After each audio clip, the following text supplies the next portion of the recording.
안녕하십니까. 119 안전브리핑의 전북특별자치도 소방본부 변동현입니다. 먼저 지난 2월 발생한 우리도 사건 사고 소식 전해드립니다. 지난 2월 2일 새벽 12시 23분 무주군 덕유산 상제로 쉼터에서 화재가 발생했습니다. 신고를 받고 출동한 소방대원 40명과 차량 14대로 약 2시간여 만에 화재를 진압했습니다. 다행히 심야 시간대여서 인명피해는 없었지만 상제로 쉼터가 전소되는 피해를 입었습니다. 소방대가 현장에 도착했을 당시 화재는 이미 최성기 상태였으며 소방대원들의 집중적인 진압 작업 끝에 불길을 완전히 잡을 수 있었습니다. 화재 원인은 정기적 요인으로 추정되지만 정확한 화재 원인은 현재 조사가 진행 중입니다. 한편 지난 2월 13일 오전 8시 45분경 부안군 위도면 해상에서 선박 화재가 발생했습니다. 소방대원 38명과 장비 8대가 출동해 약 3시간여 만에 화재를 진압했습니다. 이 화재로 인해 선원 12명 중 5명은 해경에 의해 구조됐지만 나머지 7명 중 2명은 숨진 채 발견됐고 5명은 아직 실종 상태입니다. 소방과 해경은 공조하여 화재 진압과 구조 작업을 진행했으며 현재 해경은 투색 범위를 확대해 실종자 수색에 총력을 기울이고 있습니다. 전북특별자치도 소방본부가 지역 안전 강화를 위해 새로운 119 안전센터를 개청했습니다. 지난 2월 24일에는 조천 119 안전센터, 26일에는 공단 119 안전센터 개청식이 진행됐습니다. 조천 119 안전센터는 전주 북서부 지역의 소방 수요 증가에 대응하기 위해 신설됐습니다. 지난해 4월 착공을 시작해 탄소 소재 국가산업단지 내에 새롭게 문을 열었습니다.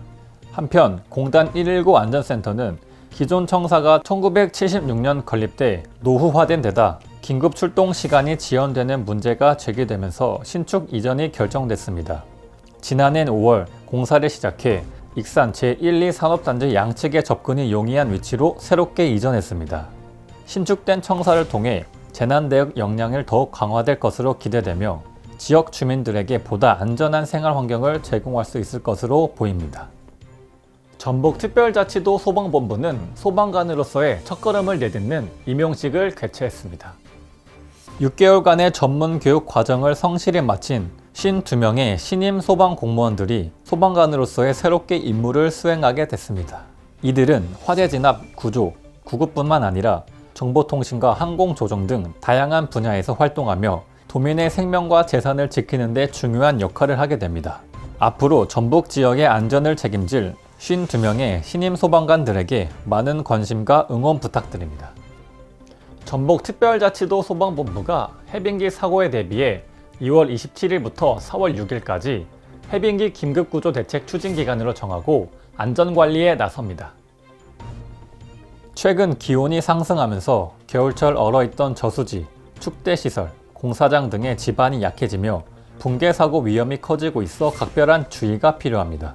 특히 저수지와 하천에서는 얼음이 깨지는 사고 발생 가능성이 높아 위험 지역에 접근하지 않은 것이 중요합니다. 해빙기 안전사고 예방을 위해 저수지나 하천 얼음 위에 올라가지 말고 공사장 주변이나 낙석 위험이 있는 급경사지에는 접근을 자제하며 도로 위 균열이나 지반 침하 등이 발견될 경우 즉시 관계기관에 신고해 줄 것을 당부했습니다. 해빙기 안전사고 예방을 위해 도민 여러분의 적극적인 협조가 필요합니다. 이상으로 2월 119 안전브리핑을 마칩니다. 기온이 오르면서 야외 활동이 많아지는 만큼 안전사고에 각별히 주의하시기 바랍니다. 감사합니다.